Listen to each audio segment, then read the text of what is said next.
Brawl Stars spravil najväčšiu chybu vo svojej histórii. Áno, povedal som to.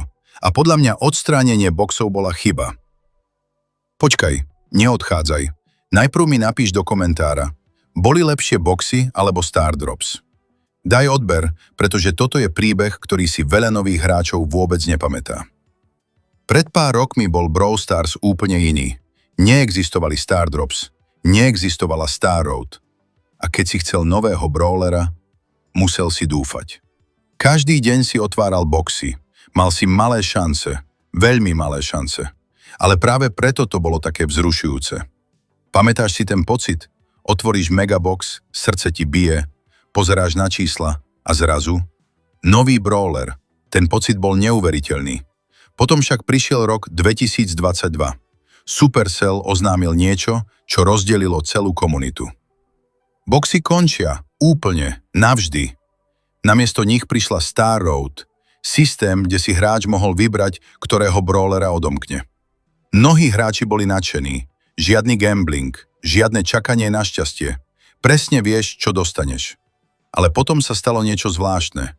Komunita začala hovoriť, chýba mi ten pocit. Nie odmeny, nie progres, ten pocit prekvapenia, pocit šťastia, pocit, že sa môže stať niečo neuveriteľné. A práve preto sa začali objavovať sťažnosti. Niektorí tvrdili, že hra je síce férovejšia, ale menej vzrušujúca. Potom prišli Star Drops a tu začína najväčšia kontroverzia. Boxy boli odstránené kvôli náhodnosti, ale následne sa do hry vrátili náhodné odmeny v inej forme. A komunita sa začala hádať. Jedni hovorili, boxy boli lepšie. Druhí tvrdili, nie, Star Road je spravodlivejšia. A táto hádka pokračuje dodnes. Ale vieš, čo je na tom najzaujímavejšie?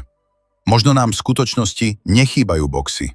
Možno nám chýba obdobie života, keď sme ich otvárali.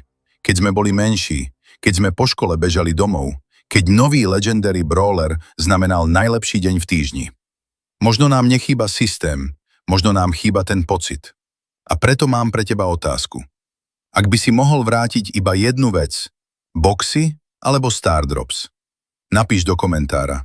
Som zvedavý, na ktorej strane stojíš.